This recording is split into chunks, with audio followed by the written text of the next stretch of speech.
9장 1절로 8절입니다. 교독합니다. 예수께서 배에 오르사 건너가 본 동네에 이르시니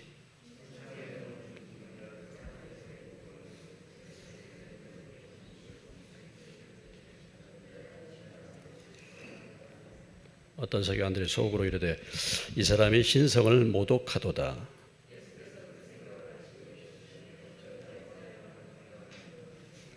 뇌제 사함을 받았느니라 하는 말과 일어나 걸어가라 하는 말 중에 어느 것이 쉽겠느냐?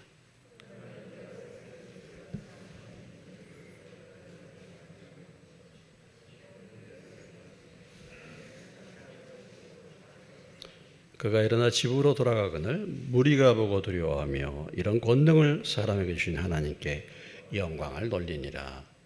하나님 아버지, 또 주어진 말씀 사건을 통해서 주님의 교훈을 듣기를 원합니다. 성령님께서 이 말씀을 해석해 주시고 깨닫게 해 주시고 믿게 해 주시고 우리의 삶에 구체적으로 적용할 수 있도록 은혜를 베풀어 주옵소서.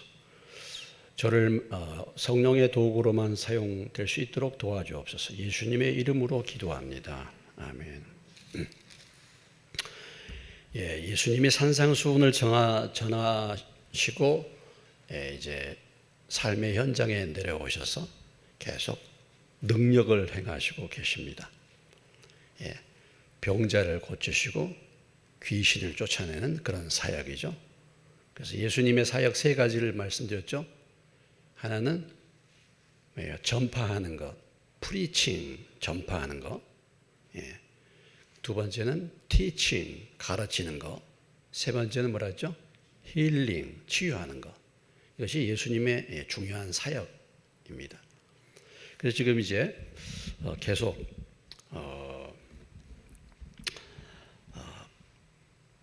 병자들을 고치시는, 나병도 고치시고 또 병자를 고치는데 오늘 9장의 말씀은 중풍병자를 고치는 사건입니다. 이미 중풍병자를 고치는 사건이 앞에 있었죠. 중풍병자를 고치는 사건이 앞에 있었습니다. 거기에서 등장하는 인물이 누구였죠? 백부장이라는 사람. 백부장. 백부장이 찾아와 가지고 내 하인이 중풍병으로 집에 누워서 괴로워합니다. 좀 고쳐주십시오. 예수님이 그럼 내가 가서 고쳐주겠다. 우리가 주님을 맞이하기에 감당할 수 없으니까 말씀만 하십시오. 말씀으로만 하십시오. 내게도 부하가 있고 종이 있어서 이더라 하면 가라 하면 가고 오라 하면 오니까 말씀만 하시면 낫겠나이다. 이야, 참 이만한 믿음을 내가 본 적이 없다. 이렇게 이제 감탄하셨던 이스라엘 중에 그러니까 하나님을 믿는다고 하는 사람들 중에 그런 말이죠. 이런 믿음, 이방인인데 이런 믿음을 그래서 그 중풍병자를 고치시면서 말씀으로 고치시면서 이 백부장의 믿음을 칭찬을 하셨습니다. 자, 오늘 이제 오늘 두 번째 이제 중풍병자를 고치는 사건이죠. 1절로 2절의 말씀을 우리 보시겠습니다. 예수께서 배에 오르사 건너가 본 동네에 이르시니 침상에 누운 중풍병자를 그 사람들이 데리고 오거늘 예수께서 그들의 믿음을 보시고 중풍병자에게 이르시되 작은 자야 안심하라 내 죄 사함을 받았느니라. 사람들이 중풍병자를 예수님께로 데리고 왔다. 데리고 왔습니다. 예수님께서 작은 자야 그 중풍병자에게 말씀하시기를 안심하라 내 죄 사함을 받았다. 이렇게 말씀을 주셨습니다. 동일한 이 9장에 일어난 이 사건이 마가복음 1장 12절로 2장 1절로 12절 누가복음 5장 17절로 26절에 나와 있는데요. 여기는 좀 더 구체적으로 나와 있어요. 그러니까 마태복음보다도 마가복음과 누가복음에 가면은 좀 더 구체적으로 그 상황이 나와 있습니다. 일단은 예수님께서 이제 이 가다라 지방에서 귀신 들렸던 그 귀신을 쫓아내고 그곳에 계시다가 배를 타시고 본 동네로 오셨다 이렇게 말하고 있어요. 오늘 본 동네가 어느 동네예요? 본 동네가 어느 동네냐? 마가복음에 보면 잘 나와 있습니다. 자, 마가복음 2장 한번 가보시겠습니다. 마가복음. 좀 더 구체적으로 같은 사건인데 잘 설명을 해주고 있어요. 마가복음 2장 찾으셨습니까? 그 마태 뒤에 있으니까 보시면 자 2장 1절을 한번 읽겠어요. 2장 1절로부터 한번 전체적으로 한번 이렇게 읽어보도록 하겠습니다. 자, 수일 후에 예수께서 다시 가버나움에 들어가시니 집에 계시다는 소문이 들린지라.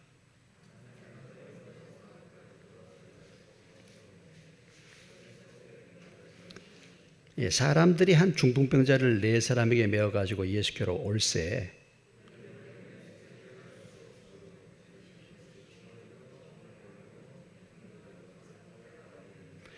예수께서 그들의 믿음을 보시고 중풍병자에게 이르시되 작은 자여 내 죄 사함을 받았느니라 하시니 이 사람이 어찌 이렇게 말하는가 신성 모독이로다 오직 하나님 한 분 외에는 누가 능히 죄를 사하겠느냐.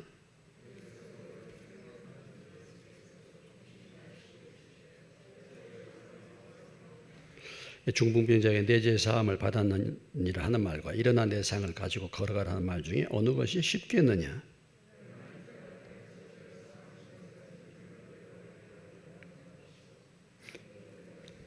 내가 내게 이르노 일어나 내 상을 가지고 집으로 가라 하시니 그가 일어나 곧 상을 가지고 모든 사람 앞에서 나가거늘 그들이 다 놀라 하나님께 영광을 돌리며 이르되 우리가 이런 일을 도무지 보지 못하였도다. 우리가 누가 마가복음에 보면 좀 더 이렇게 구체적으로 나와 있는 것을 볼 수가 있죠.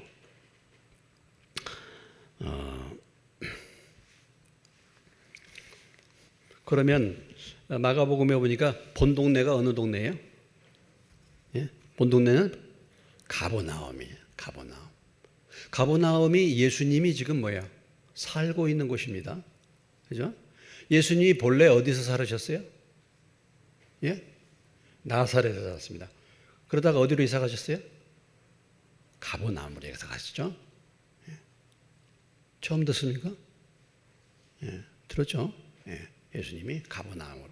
그래서 본 동네라는 것은 자기 동네, 내 집이에요. 내 집에 내가 지금 거주하고 있는 곳입니다. 가버나움. 가버나움에 베드로의 집도 있죠. 가버나움에서. 그래서 앞에 보면 가버나움에서 베드로의 장모 열병도 고치고 이렇게 하는 것들이 가버나움에서의 사역이었던 것입니다. 다시 이제 본래의 가버나움으로 돌아왔죠. 가버나움이 사역의 중심 지역, 지금 예수님이 그곳에 계시니까 사역의 중심 지역이 됐고, 우리가 마태복음과 마가복음을 비교해 볼 때 마가복음이 좀 더 구체적으로 설명해 주고 있죠. 예수님이 고향에 이제 가버나움에 계시니까 많은 사람들이 예수님께 찾아온 것이죠. 그렇죠? 많은 사람들이 예수님을 찾아왔습니다. 그래서 여기서 이제 표현하기를 그 발 디딜 틈이 없는 그 많은 사람이 오면 문 앞까지도 들어설 자리가 없게 됐다. 들어서 예수님이 계신 곳에. 그래서 이 중풍병자, 침상에 누운 중풍병자를 사람들 4사람이라고 표현하고 있죠. 마가복음에 보면 이 중풍병자를 데리고 오는 게 사람들이 많아가지고 그냥 데려온 것이 아니다라는 것이죠. 어떻게 데리고 왔어요? 사람들이 많아가지고 중풍병자를 데리고 갈 수가 없어. 그러니까 어떻게 했어요? 지붕으로 올라가지고 거기서 지붕을 뚫고 거기서 달아내렸단 말이죠. 그런 상황입니다. 이게 좀 더 자세하게 설명을 해주고 있죠.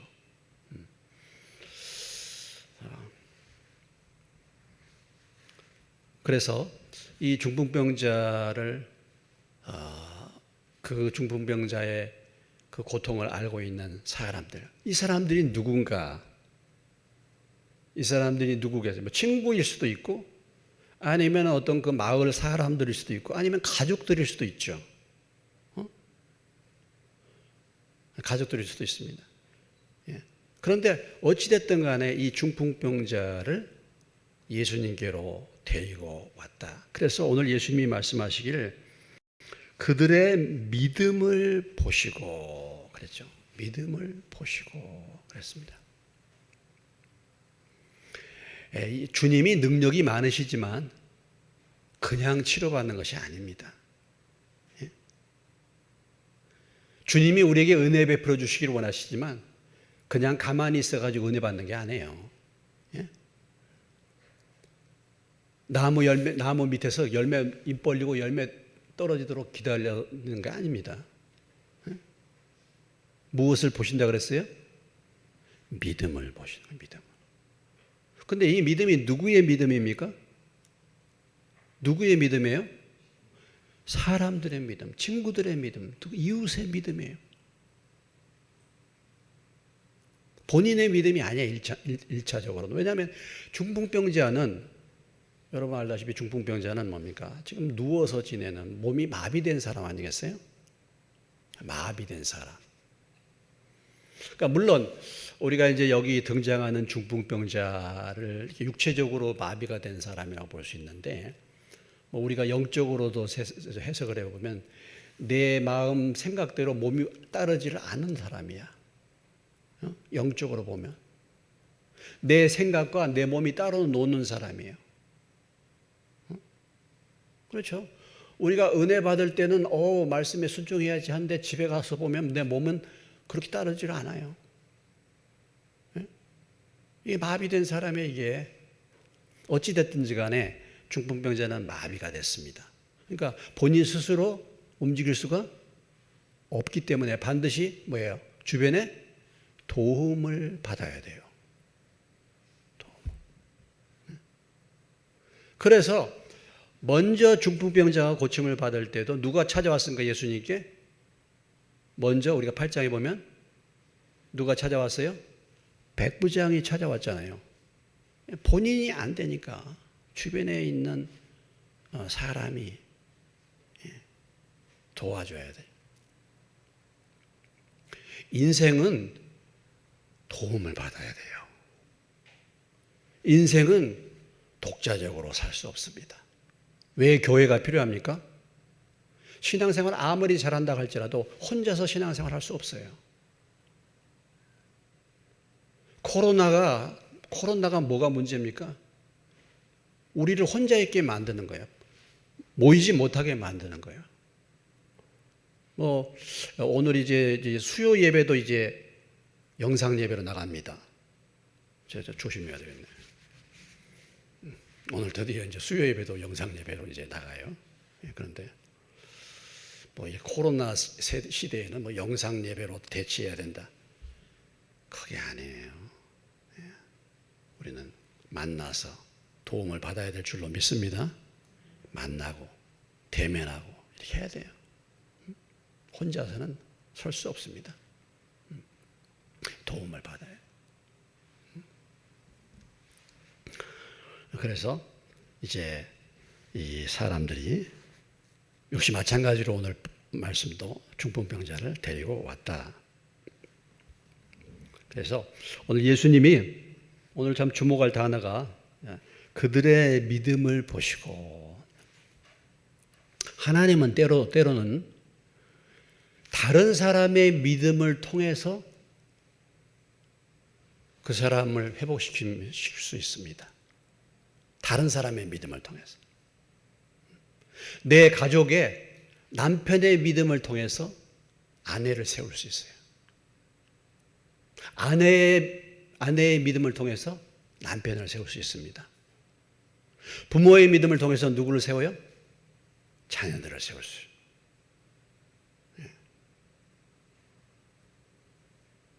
할렐루야. 그럴 수 있습니다. 다른 사람의 믿음을 통해서 세우는 거예요. 다른 사람을. 그럼 예수님이 그들의 믿음을 보셨다 그랬으니까 이들의 믿음이 어떤 믿음입니까? 이들의 믿음이 어떤 믿음이에요?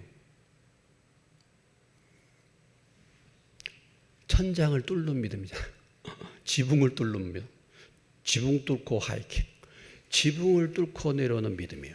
저 대단한 믿음이죠. 근데 자 우리가 이걸 생각해 보세요. 이 중풍병자에 대한 믿음을 볼 때 첫째는 이들이 이 중풍병자를 불쌍히 여겼다는 것입니다. 중풍병자를 그 고통에 이들이 동참했다는 것이죠.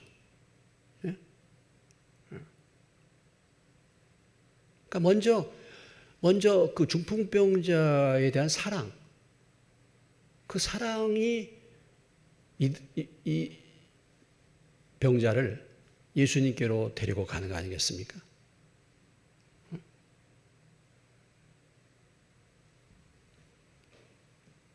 불쌍히 여기는 중풍병자의 고통을 내가 같이 아파하면서 어떻게든지 그를 갖다 고쳐보려고 하는 그런 간절한 사랑이 믿음의 출발이에요. 믿음의 출발. 두 번째 생각해 볼 수 있는 것은 합심하는 믿음이죠. 합심하는 믿음. 한 사람이 할 수 있는 게 아니잖아요. 데리고 오려면 뭐예요? 여러 사람이 해야 되잖아요. 같이 협력해서 하는 겁니다. 협력해서 하는 믿음이에요. 협력해서. 그리고 데리고 갔는데 어떤 일이 벌어졌습니까? 아니 뭐 할 수가 없는 거야 이게. 예수님께 접근할 수가 없어요. 그럼 아유 이거 안 되겠다 가자 그럴 사람도 있을 테고 어떻게 해야 돼? 그런데 그들이 그런 상황 가운데서 어떻게 했습니까? 지붕으로 올라가서 지붕을 뚫고 내렸다. 그러니까 우리가 믿음의 삶을 사는 데는 믿음에는 항상 장애물이 오게 됩니다. 장애가 있어요. 이 믿음의 장애가 있어. 네. 이들의 믿음은 그 장애물을 뭐예요? 극복하는 믿음. 장애물을 뛰어넘는 믿음. 그런 믿음이었다. 그런 믿음의 소유자가 되시기를 주의 이름으로 축원합니다. 예? 믿음의 삶을 사는데 믿음으로 나가는데 많은 장애 요인이 있잖아요. 장애 요인이 많아. 환경 이런 거 여러 가지 그런 장애들이 많잖아요. 그런데 가장 큰 믿음의 장애물은 뭐냐면요. 자기 생각 안 내려놓는 거예요. 자존심. 그래서 최종적으로 내려놓아야 될 것은 뭐냐면 자존심의 보호자에서 내려오는 거예요. 사실은요. 대표적인 사람이 누구였습니까? 나아만이었죠. 나아만이 믿음으로 다 따라서 나왔다가 결정적인 마지막 순간에 뭐야? 하라는 대로 참 자존심 상하는 그 문제에 걸리잖아요. 안 한다고 나한테 돌아간다고. 아무튼 우리가 믿음의 삶을 사는 데는 꼭 장애가 있는데 이 장애물을 뛰어넘는 것이 믿음이에요. 사실은요. 이런 믿음을 가졌다.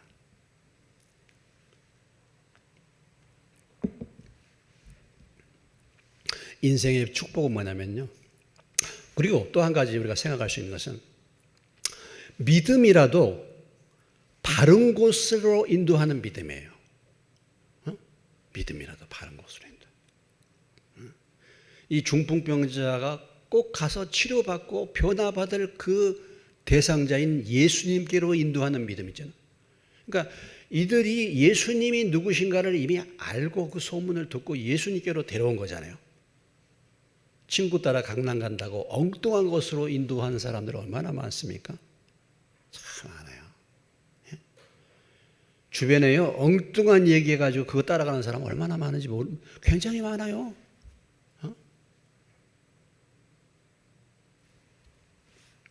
오늘 이 중풍병자가 불행하게도 이 중풍병자에게 왜 중풍병이 왔는지 우리는 모르잖아요. 그러나 이 중풍병자가 그 가운데서도 복을 받은 것은 뭐냐면 좋은 사람들, 자기를 살펴주는 사람들을 만난 것입니다. 예수님께로 데려다 줄 사람, 그죠? 믿음의 사람, 이런 사람들이 주변에 있어요. 내 고통을 알고 내 고통에 동참해 줄 수 있는 사람, 그런 사람이 있는 것입니다. 주변에 이런 사람이 있는 사람은 복을 받은 사람이죠. 예, 그렇죠? 오늘 이 친구들의 역할을 하는, 오늘 이 주변에 있는 사람들의 역할을 할 사람들이 누굽니까? 예? 오늘 저와 여러분인 줄로 믿으시기 바랍니다. 예? 누구예요? 이 중풍병자를 예수님께로 데려올 사람이 누구예요? 예? 이 역할을 할 사람이 누구예요? 오늘? 나요, 나. 나요.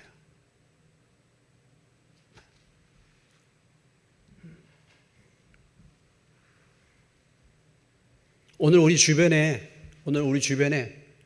고통을 당하는 사람들 얼마나 많습니까? 그렇죠? 참 많아요. 아주 엄청 많습니다. 가만히 얘기 들어봐요. 교회 다니는 게 그게 끝이 아니야. 교회 다니는 게 다 문제 해결이 아니야. 그런 사람들이 너무나도 많아요. 그러니 믿지 않는 사람들, 여러분들이 아는 사람들 가운데 교회로 인도할 사람들 많잖아요. 데리고 올 사람들 많잖아요. 내 친구가 될 수도 있고, 내 친척이 될 수도 있고, 내 직장의 동료가 될 수도 있고, 그런 사람들 얼마나 많습니까? 그런 사람들을 주께로 인도하는 것이 우리의 사명이잖아요. 특별히 교회 직분자들, 왜 직분을 임명했습니까? 그런 일에 관심을 둬라고. 그런데 우리가 그러잖아요. 여러분, 어른은 어떤 사람이 어른입니까? 성장한 사람은 어떤 사람이 성장한 사람입니까? 어른은 누가 어른이에요? 따라서 합시다. 부양가족이 있는 사람. 부양가족이 있는 사람이 어른이야. 부양가족이 있는 사람이 어른이에요. 어?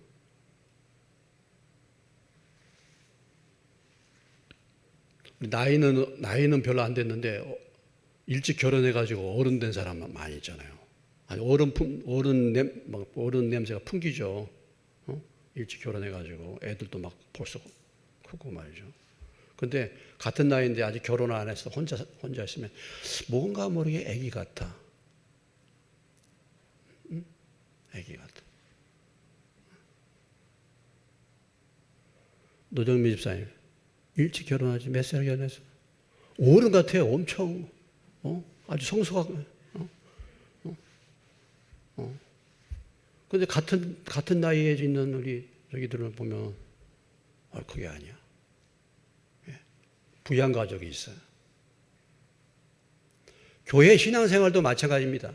교회는 다니는데 항상 내 문제에, 나만 생각해, 내 문제에 빠져 있는 사람이야. 평생을 가도 신앙생활 평생에 또 나밖에 몰라. 내 문제야 늘. 아직도 애예요. 아기야. 아직도.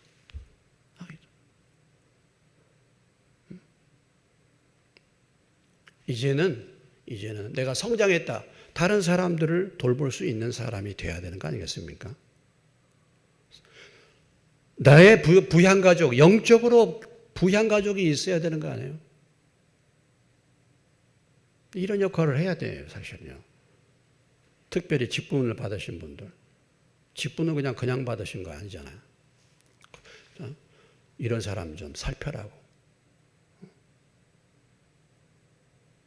자, 지금 코로나 기간이라서 이렇게 나오지 못하면 얼굴도 안 보이잖아요. 자, 내 목장에, 여러분 목장에 소속되어 있으면 내 목장에서 보이지 않는 사람들 있잖아요. 그런 분들을 위해서 여러분 관심 갖고 기도라도 하십니까? 어떻습니까? 목자나 교사 하시는 분들 혹시라도 그런 분들에서 계속 기도하시면서 가끔가다 문자라도 해보십니까? 어떠십니까? 전혀 뭐.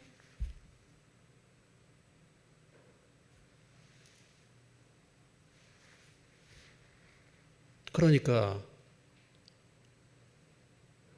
정말 진정 이렇게 중풍병자 같이 아픈 사람, 어려운 사람, 이런 상태에 있는 사람을 살펴줄 사람이 있어야 되는 거잖아요. 오늘 예수님이 그 중풍병자를 데리고 와서 천장을 뚫고 지붕을 뚫고 내린 그 사람들의 믿음을 보시고 그랬단 말이죠. 믿음을 보시고.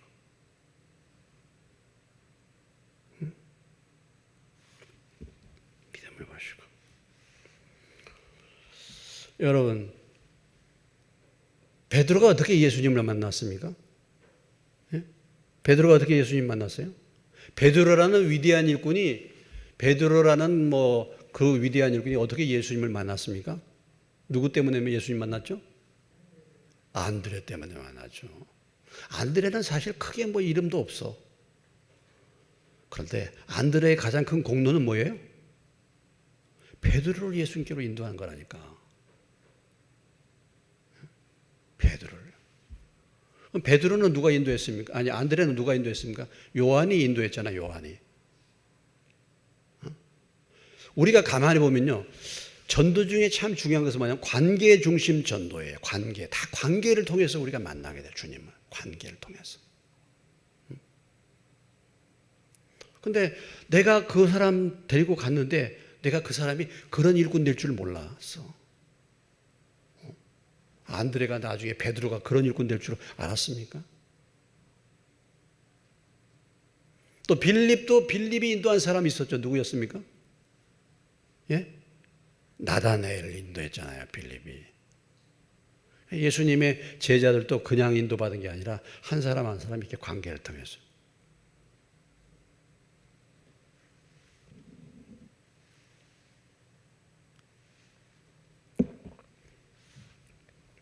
여러분 어떻게 예수 믿게 됐습니까? 뭐 부모님 때부터 예수 믿으신 분들도 계시겠지만 나는 어떻게 교회에 나오게 됐는가?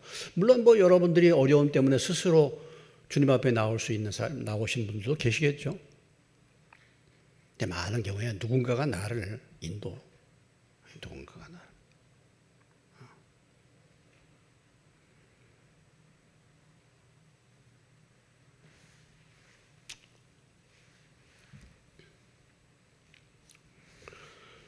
그래서 그들의 믿음을 보셨다. 오늘 이 말씀을 통해서 하나님께서 저와 여러분에게 주신 메시지가 뭡니까? 예? 중풍병자를 살피고 그를 주께로 인도한 사람들의 믿음을 소유하시기를 주의 이름으로 축원합니다. 이것이죠. 예? 예? 그 믿음을 보시고 예수님이 역사하신 거예요. 첫째는 나의 믿음을 통해서 믿음이 없는 사람들의 믿음을 얼마든지 세울 수 있는 것이죠. 저는 참 답답한 게 뭐냐면은 뭐 다른 사람은 몰라도 내 가족들이라도 그렇게 인도할 간절한 마음이 없는 것 같아요. 사람들 보면. 예? 신앙생활을 뭐 1년이나 하고 오래 해도 정말 내 가족들, 뭐 내 친척들 이렇게 보면은 그들에 대해서 정말 간절함이 없어.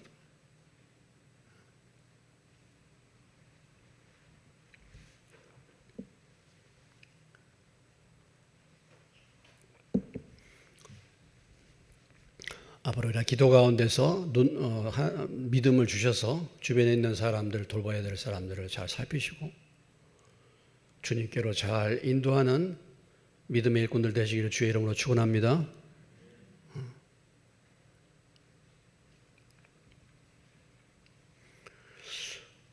우리 교회가 좋은 교회입니까? 별 볼 일 없는 교회입니까? 어떻습니까, 여러분? 뭐 교회가 뭐 시골 교회 뭐 크지도 않고 어떤가 모르겠네요. 여러분 어떻게 생각하십니까, 우리 교회가? 예? 어떻습니까? 아니, 어떻긴 하나 좋은 교회라고 빨리 말을 해야죠. 왜 여기 앉아 있어요? 그래도 우리나라 무슨 나라? 우리 교회? 여러분 만약에 어떤 문제를 가지고 있는 사람을 우리 교회로 인도하면 그 사람 문제 해결되겠어요? 안 되겠어요? 예? 되겠어요? 안 되겠어요? 이게 대답이 여러분 어떤 문제들 가지고 이렇게 지금까지 지내서 많이 해결 받았습니까? 못 받으셨습니까? 물론 뭐 복음을 들어서 예수를 믿는 것을 떠나서 또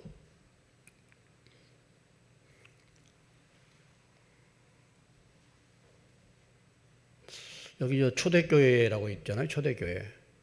예, 초대교회 있는데 초대교회 그 목사님, 감리교회 목사님이 여 목사님이시요. 여 목사님. 근데 그 초대교회가 저 제일감리교회고 분쟁이 생겨가지고 거기서 나왔죠. 거기서 이제 분쟁이 생겨서 10억 원을 받고 여기로 나왔다. 150명이 이제 물론 뭐 오랫동안 신앙생활 했으니까 똘똘 뭉쳐서 이렇게 왔는데 그 여자 목사님이 지금 독신으로 하시는 여자 목사님이시잖아요. 근데 그 교회가 지금 1000명이 됐다고 그래요. 1000명이. 이쪽으로 이사 와가지고 했는데 그 세워진 건 훨씬 뒤에 세워졌잖아요. 근데 150명이 와가지고 지금 1000명이 됐대. 참 능력이 많으신 모양이야. 그 교회 교인들이 그렇게 교회가 좋다고 선전하고 다닌답니다. 목사님도 너무 설교도 좋고 목사님도 너무 좋다고 다닌다 그래요.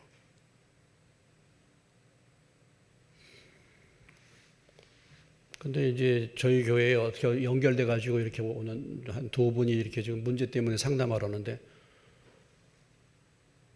거기에서 문제가 해결 안 돼 가지고 저희 교회에 와 가지고 저희들한테 상담을 의뢰를 했었거든요.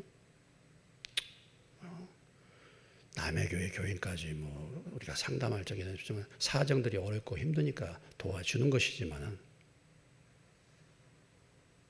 근데 우리 교회 교인들은 우리 교회를 별로 선전을 잘 안 하는 것 같아요. 와보라고 자꾸 이렇게 데리고 안 오는 것 같아.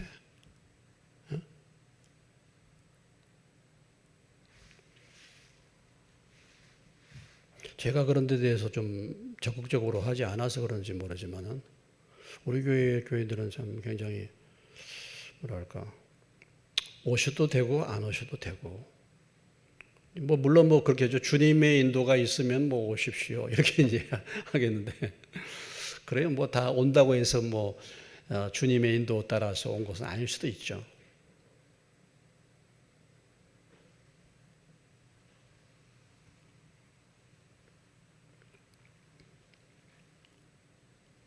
주변에 뭐 다른 교회 다니신 분들은 그렇지만은 하여튼 뭐 문제와 어려움이 있는 분들 살피셔가지고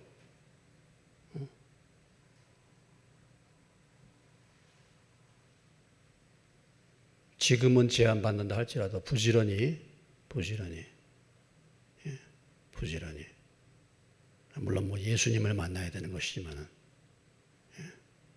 저는 참 안타깝더라고요. 안타까워. 그 교회를 많이 다니는데 복음이 뭔지를 몰라 아직도. 그리고 복음이 뭔지를 모를 뿐만 아니라 문제가 뭔지를 전혀 모른다니까요. 그래가지고 방황하는 교인들이 얼마나 많은지 몰라. 그거 안타깝죠. 정말 안타깝죠. 오늘 예수님이 그 나온 중풍병자에게 이렇게 말했습니다. 작은 자야 안심하라 내 죄 사함을 받았느니라. 참 그렇게 그 지붕을 뚫고 내렸으니까 굉장히 무례한 거잖아요. 신뢰를 범한 거잖아요. 지금 도를 가르치고 있는데 느닷없이 그냥 쿵 해가지고.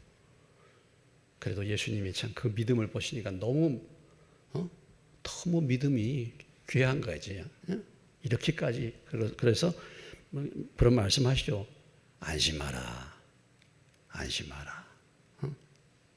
우리가 예수님께로 나가면 예수님이 우리에게 들려주시는 말씀이 어느 말씀입니까? 안심하라. 할렐루야. 주께로 나가면 주님이 안심하라고 우리에게 말씀해 주시는 줄로 믿으시기 바랍니다. 내 아들아 그런 말이에요. 소자야 안심하라. 안심하라. 내 죄 사함을 받았느니라. 여기에 대해서 이제 서기관들이 이제 마음속으로 뭔가 이제 서기관들이 마음속으로 불평을 좀 터뜨리고 있잖아요. 예, 마음속으로. 서기관들이 속으로 이러되 이 사람 신성 모독했다. 시비를 걸잖아요. 마음속으로 이제 시비를 거는 내용들이 나옵니다. 그러니까 3절로부터 6절까지의 사건은 이런 예수님께서 그들의 마음을 알아보시고 이 죄사함의 문제에 대해서 말씀을 주시는 것이죠. 이런 모든 기적과 능력과 이런 사역을 통해서 주님이 우리에게 가르치신 것은 뭐냐면 이런 문제를 해결하는 믿음에 대해서 우리에게 말씀해 주고 있고 또 그 사건을 통해서 예수님이 누구신가를 가르치기를 원하십니다. 이걸 아셔야 돼요. 우리가 겪는 인생의 모든 문제를 통해서 주님이 원하시는 것은 문제 해결만이 아니라 그 일을 통해서 주님이 어떤 분이신가를 우리로 하여금 깨닫게 하기를 원하셔요. 예? 주님을 배워나가는 거예요. 알겠습니까? 예. 그래서 그리스도를 아는 은혜와 지식에서 성장하도록 만드는 것입니다. 그러니까 어떤 문제가 있어가지고 그 문제가 해결됐어. 근데 그 문제 해결로 끝나면 그건 뭔가를 잘못 배운 거예요. 예? 그런 문제들을 통해서 내가 배워야 될 것이 뭐냐면 믿음을 배우는 것과 또 한 가지는 뭐냐면 예수님이 누구신가를 배우는 것입니다. 그걸 체험하는 거예요. 오늘 예수님이 내 죄 사함을 받았느니라 말씀하셨죠. 아니 중풍병자가 왔는데 일어나 걸어라 하든지 중풍병자를 안수하면서 치료받았다 이렇게 말씀하시든지 이렇게 이제 하실 텐데 내 죄 사함을 받았느니라 이렇게 말했습니다. 근데 이것이 문제가 됐죠. 오늘 이 중풍병자 두 번째 중풍병자의 사건을 통해서 예수님께서 그들에게 주변에 있는 사람들에게 가르치기 원하신 것은 무엇입니까? 예수님은 죄를 사하시는 분이시다. 그렇죠? 이것을 가르치기를 원하셨다. 예수님은 죄 사함의 권세를 가지신 분이시다라는 것입니다. 이것을 그들에게 나타내 주시기 위해서 이 말씀을 하신 것입니다. 그러니까 이 문제에 대해서 서기관과 바리새인들의 반응은 벌써 그들이 뭐예요? 벌써 거기에 대해서 시비를 걸고 비판하는 마음을 가지고 있지 않습니까? 그래서 그들이 말하기를 뭐라고 얘기했어요? 신성을 모독하도다 그랬습니다. 아까 우리가 마가복음 2장을 봤는데 마가복음 2장 7절을 다시 한번 보시면은 마가복음 2장 7절에 이미 한번 봤습니다만 2장 7절에 구체적으로 그 왜 신성 모독이 되는가를 말해주고 있죠. 2장 7절을 같이 읽겠습니다. 이 사람이 어찌 이렇게 말하는가? 신성 모독이로다. 오직 하나님 한 분 외에는 누가 능히 죄를 사하겠느냐. 오늘 예수님이 내 죄 사함을 받았느니라 중풍병자를 병을 고치기 전에 이 말씀을 선포하신 것은 바로 예수님이 누구시다는 것이죠. 바로 하나님이시다는 것을 말해주고 있는 거예요. 그 얘기를 들으니까 이들이 생각할 때는 이건 신성모독이에요. 옛날 번역 성경에는 뭐라고 나왔습니까? 참남죄다 이렇게 하죠. 영어로는 블레스퍼미. 이것은 하나님을 모독하는 죄다는 것입니다. 예수님이 십자가에 달리실 때 가장 큰 죄목이 무엇이었죠? 바로 하나님을 모독하는 죄였잖아요. 그래서 안식일을 범하고 안식일에 병자를 고치니까 서기관 바리새인들이 뭐예요? 참남죄를 지었다 그랬잖아요. 그때도 신성 하나님을 본인이 하나님이라고 하는 것 다 다름없는 것입니다. 본인이 단순히 이 중풍병자의 사건을 통해서 병을 고치는 것이 아니라 예수님이 누구신가 어느 분이신가를 분명하게 말씀하고 있는 것이죠. 자, 서기관들 또 마가복음에 바리새인들도 포함이 되어 있는데 이들이 이제 신성 모독했다. 마땅하죠. 그들이 생각할 때는 당연한 거 아니겠습니까? 아니 사람으로서 어떻게 죄사함을 받았다고 그렇게 말할 수 있어? 많은 서기관과 바리새인들이 예수님의 사역을 볼 때마다 그걸 시비를 걸었죠. 본인이 메시아라고 말하고 본인이 하나님의 아들이라고 말하고 그래서 그들이 볼 때는 가장 큰 죄, 하나님을 모독하는 죄, 그 제목 때문에 예수님을 십자가에 넘긴 거 아니겠습니까? 우리가 서기관과 바리새인들을 보면요, 이들이요 율법에 대해서 밝은 사람이잖아. 성경을 많이 아는 사람이에요. 그렇죠? 서기관들은 성경을 많이 알고 가르치는 사람입니다. teacher, 선생이에요. 성경 선생들이에요. 서기관이란 말은. 바리새인들은 성경대로 산다고 하는 사람들이고. 그러니까 성경을 많이 아는데 문제가 무엇입니까? 문제가 뭐예요? 예수님을 모르는 거예요. 예수님. 예수님에 대해서 오해를 하는 것입니다. 오늘 교회도 마찬가지예요. 교회도 성경을 많이 알아. 근데 예수님이 누구신가를 모르는 사람들이 많아요. 여러분, 이단들을 한번 보세요. 성경 많이 안다고 말하죠. 예수님이 누구신가를 몰라. 여호와의 증인들을 봐요. 성경 잘 알아요. 많이 알아요. 예수님이 누구신가를 몰라. 모든 문제는 예수님이 누구신가를 모르는 거예요. 그래서 우리가 말씀을 많이 배우고 말씀을 지식적으로 많이 아는 것도 중요하지만 우리의 삶을 통해서 성령님의 은혜를 통해서 주님을 우리가 잘 알아야 될 줄로 믿습니다. 그래서 그리스도를 아는 은혜와 지식에서 성장하는 그런 사람이 되어야 되겠죠.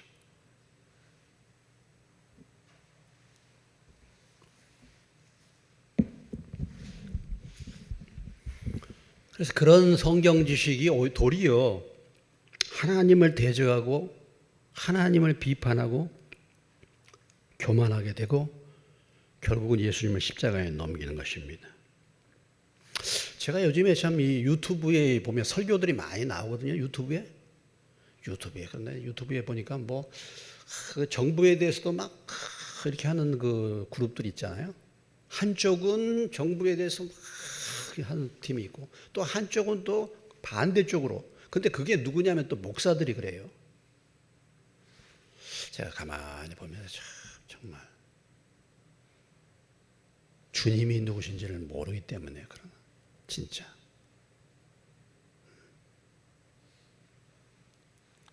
그런 참 그런 일들이 많이 있습니다. 예수님이 그 생각을 아시고 이제 그들에게 말하죠. 그들이 생각만 해도 예수님은 그들의 마음을 아셨죠. 우리가 뭐 예수님이 우리의 마음과 생각을 너무나도 잘 아신다는 사실을 우리는 잘 알고 있습니다. 어떻게 나다나엘을 향하여 예수님이 탁 나다나엘 보시자마자 뭐라고 했어요? 너는 간사한 것이 없는 사람이다. 또 요한복음 2장에 보면 사람들이 막 예수님을 열광했는데 예수님께서 그들을 기대하지 않았다. 왜냐하면 그들의 마음의 생각을 아셨다. 그렇죠? 진정으로 주님을 따르기 위해서 하는 것인지 아니면 예수님을 이용하는 것인지 마음의 중심, 마음의 동기를 주님은 알고 계시죠. 우리의 마음을 알고 계십니다. 예수님이 나를 알고 계시는데 예수님이 알고 있는 나는 어떤 사람일까? 궁금하지 않습니까? 여러분 어떻습니까? 예수님이 나를 알고 계시는데 예수님이 나를 보실 때 예수님은 뭐라고 말씀하시겠는가?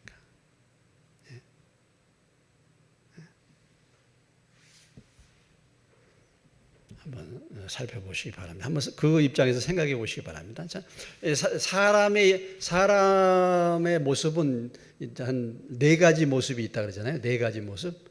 하나는 뭡니까? 하나는 내가 나를 아는 나의 모습이야. 내가 아는 나. 내가 볼 때 괜찮죠. 그럴듯하죠. 내가 아는 나야. 믿음도 괜찮은 것 같아. 그런데 다른 사람이 아는 내가 있어요. 다른 사람이?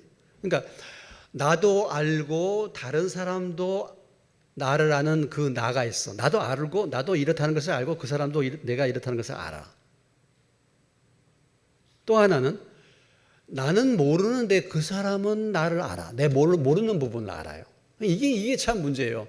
내가 볼 때는 나는 괜찮은데 그 사람이 볼 때는 그게 아니에요. 이런 거 많아. 내가 생각할 때는 괜찮은데 목사가 생각할 때는 그게 아니에요. 또 이럴 수 있다니까. 아니 내가 생각할 때는 괜찮은데 교인들이 나를 생각할 때는 그게 아니에요. 또 이런 경우 있잖아요. 그 다음에 나도 못 보고 다른 사람도 못 보는 나가 있어요. 나도 못 봐. 다른 사람도 몰라. 누구만 알아? 하나님만이 알아. 그 내가 누구냐? 이런 걸 알면 얼마나 좋겠습니까? 예수님이 날 보고 너는 참 간사함이 없구나. 너는 이렇게 너는 그래도 내가 너를 볼 때 너가 참 뭐 죄도 짓고 저기도 말지만 내가 너 마음의 중심은 내가 안다. 너는 그래도 사심이 없구나. 너는 그래도 어찌됐든 간에 주님 뜻대로 살려고 하기는 하는구나.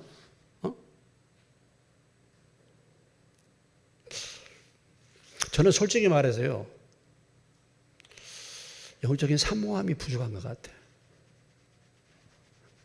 영적인 사모함. 예? 물론 참 안타까움은 있긴 있지만은 그 간절한 사모함이 정말 좀 부족하지 않나. 늘 이것 때문에 제가 고민이 됩니다. 예? 과연 그 영혼에 대한 사모함.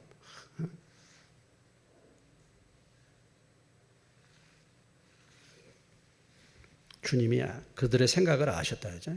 아시고 말하기를. 이렇게 표현했습니다. 야, 내 죄사함을 받았다 하는 말하고 일어나 걸어가라 하는 말 중에 어느 것이 쉽겠느냐? 이렇게 말이죠. 어느 것이 쉽겠습니까? 예? 내 죄사함을 받았다 하는 것과 일어나 걸어라 하는 것 어느 것이 쉽겠어요? 1번 내 죄사함을 받았다는 게 쉽다는 1번. 손 들어보시죠. 2번 일어나 걸어가라는 것이 쉽다는 사람 손 들어보세요. 2번. 없으시죠? 그럼 1번도 아니고 2번도 아니고 잘 모르겠다는 분 손 들어보세요.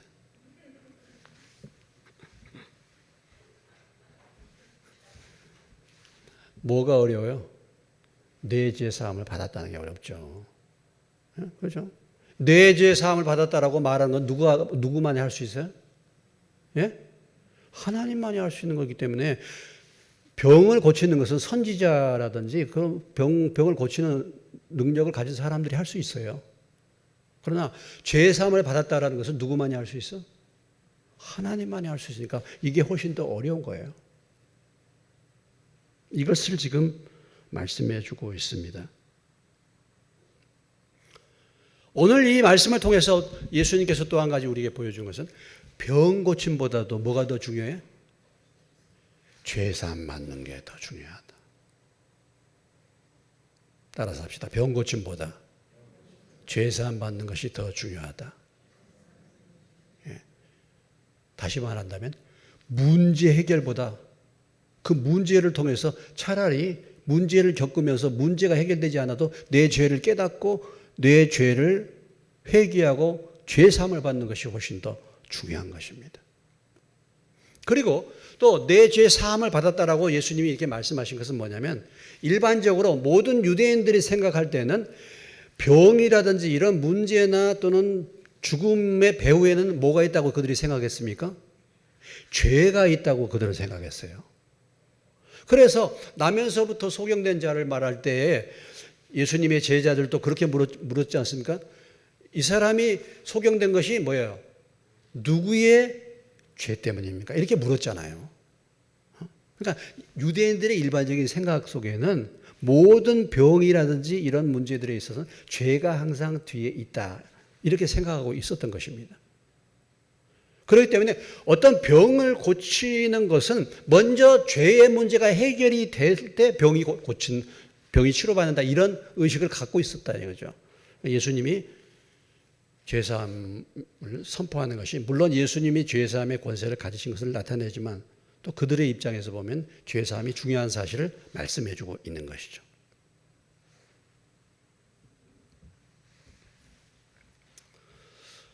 우리의 모든 문제의 근본적인 것은 우리가 죄를 발견하고 죄의 문제를 해결하는 것이죠. 여러분들이 여러분의 삶에서 나타나는 모든 문제를 겪으면서, 물론 그것이 죄로 말미암아 아닐 수도 있습니다. 그렇죠? 죄로 말미암아 병이 오는 것이 아닐 수도 있죠. 에바브로디도가 빌립보 교회에 헌금을 전달하기 위해서 바울에게 찾아갔다가 그가 병들었습니다. 그게 에바브로디도의 죄 때문에 병든 게 아니죠.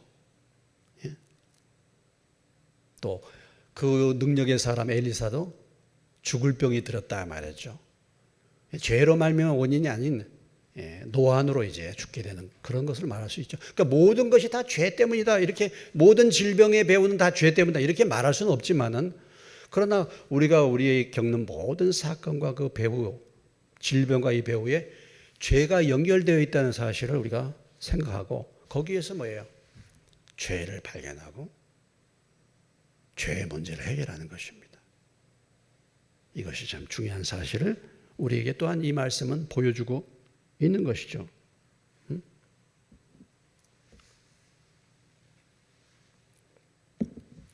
그래서 예수님의 중요한 사역은 병자를 고치는 것보다도 인자에 온 것은 많은 사람들의 대속물로 자기 목숨을 주기 위해서 오셨다는 사실을 다시 한번 우리가 기억할 필요가 있죠. 자, 처음에 이들이 왔을 때, 이 병자가 왔을 때는 누구의 믿음이 필요했어요? 데리고 온 사람들의 믿음이 필요했습니다. 그런데 마지막 순간에는 누구의 믿음이 필요해요? 본인의 믿음이 필요해요. 본인의 믿음. 그러니까 최종적으로는 우리가 다른 사람들의 믿음을 통해서 그 사람을 치료하고 그 사람을 도울 수 있지만은, 최종적인 문제 해결은 그 사람의 믿음이 들어가야 되는 거예요. 우리가 아무리 그 사람을 예수께로 인도하고 해도 최종적으로는 그 사람이 예수님을 그 마음의 구주와 주님으로 믿어야 되는 것입니다. 그건 대신해 줄 수가 없어요. 그래서 예수님이 뭐예요? 이제 그 사람에게, 이제 그 중풍병자에게 요구하십니다. 중풍병자에게 요구하시는 예수님의 말씀이 무엇이었습니까? 일어나 내 침상을 가지고 집으로 가라는 말씀이에요. 자, 친구들의 믿음, 주변에 있는 사람들의 믿음이 필요했어요. 그래서 데리고 왔습니다. 그러나 마지막 순간에는 중풍병자의 믿음이 필요했다. 그래서 예수님이 이 말씀을 주신 것이죠. 그러니까 우리가 예수님께로 사람들을 인도할 수는 있어요. 그러나 그 사람이 예수님을 확실하게 믿고 만나는 것은 그 사람의 믿음이 필요한 거예요. 그건 우리가 대신해 줄 수가 없는 거죠. 그러니까 그가 그 말씀을 믿고 일어나 집으로 감으로 치유를 받게 된 것입니다. 일어나. 그러니까 치유받는 것이 무엇입니까? 누워있던 사람이 일어나는 것입니다. 일어나는 것. 자리를 털고 누워있지 말고 이제 일어나서 스스로 움직여라, 이런 얘기죠. 누워만 있지 말고 이제는 남 신세만 지지 말고 남 도움만 받지 말고 이제는 일어나라 말이야. 이제는 일어나라. 내 신앙도 역시 마찬가지죠. 내 신앙도 언제까지 누워만 있어? 언제까지 얻어먹고만 있어? 이제 좀 일어나 걸어라 말이죠. 일어나 걸어라. 스스로 움직이는 인생이 되는 것이죠. 그러니까 예수 믿게 되면 그렇지 않습니까? 예수 믿게 되면 뭐예요? 이제는 뭐예요? 스스로 움직이는 인생 되는 거 아니겠습니까? 그 다음에 또 한 가지 말씀 무엇입니까? 내 침상을 가지고 가라. 아니 뭐 이렇게 침상 이렇게 어째서 왔는데 침상 그거 귀찮게 그거 가지고 가라 그래. 버리고 그냥 가지. 그러잖아요. 왜 침상을 가지고 가라 그래? 무겁고 힘들게. 본인이 과거에 어떤 상태인가를 기억하는 거죠. 받은 은혜 잊지 마라. 내가 옛날에 침상에 누워있던 사람이야. 잊어버리지 마라 은혜. 누워있다가 중풍병 들었다가 일어나면요 금방 잊어버려요. 사람 참 보면 사람 간사해요. 금방 멀쩡해지면요 금방 잊어버려요. 얼마나 간사한지 몰라. 그러니까 뭘 가지고 가야 돼? 침상 가지고 가. 잊어버리지 마라. 옛날에 누워있던 침상이야. 옛날 형편 생각해봐. 별 볼 일 없는 존재 아닙니까? 아니 죄 짓고 하나님 대적했던 자 아니에요? 뭐 그렇게 잘났다고 뻣뻣해. 오직 주님의 은혜인 줄로 믿습니다. 기억하라 말이죠. 그리고 어디로 가요? 어디로 가? 집으로 가. 은혜 받아서 맨 처음에 갈 때가 어디예요? 집이야. 집에 가서 은혜를 끼쳐. 집부터. 집부터 받은 은혜를 나눠요. 집에 가서. 이것이 치료입니다. 이것이 온전한 치료죠. 다른 데 가지 말고 집부터 가서 받은 은혜를 나누고 집에 가서 예수님을 증거하고 집사람들이 믿지 않겠어요? 하나님께 영광을 돌렸습니다. 자, 오늘 이 중풍병자의 사건을 통해서 주님이 우리에게 말씀하시는 거, 주변 사람들의 믿음, 그리고 본인의 믿음. 그냥 고쳐지는 거 아니죠. 또 모든 사건을 통해서 예수님이 누구신가를 더 깊이 체험하는 저와 여러분 되시길 주의 이름으로 축원합니다.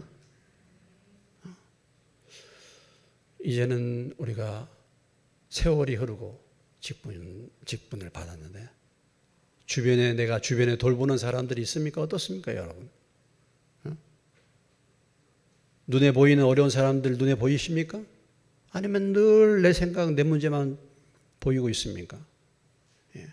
여러분들의 기도가 주변에 있는 연약한 자들을 위해서 여러분들의 기도가 넓어지시기를 주의 이름으로 축원합니다. 또 그런 사람들의 관심을 가지고 주님께로 인도할 수 있는 저와 여러분 되시기를 주의 이름으로 축원합니다.